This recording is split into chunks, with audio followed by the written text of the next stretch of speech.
আপনাদের সবাইকে গণতন্ত্র দিবসের অনেক অনেক বেশি শুভেচ্ছা।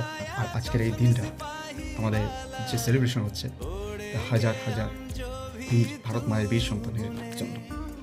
আর ওনাদেরকে একদিন না প্রতিদিন আমরা হৃদয়ের মধ্যে ধারণ করা উচিত।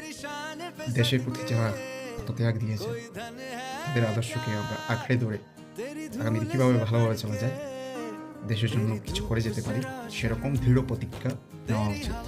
যখনই খারাপ কাজ করবো তখন চোখ মুছলে যাতে ভারত মাতার ছবি মস্তিষ্কের মধ্যে জেগে ওঠে এবং আমাদের ভারতীয় সংবিধানের মধ্যে যেগুলো ফান্ডামেন্টাল ডিউটিস সেগুলো আমাদের জানা উচিত, বোঝা উচিত। তখনই একজন সত্যিকার ভারতীয় নাগরিক হিসাবে আমরা গর্ব অনুভব করতে পারি। কারণ এই দেশ সবার, শুধু একজনের না। আর সবাই মিলে তাকে যখন শ্রেষ্ঠ আসনে বসানোর চেষ্টা করো তখন নির্দ্বিধায় ভারতবর্ষ বিশ্বগুরু হবে। এটা আমার অনুভূতি। নমস্কার, জয় হিন্দ, বন্দে মাতরম, ভারত মাতা কি জয়।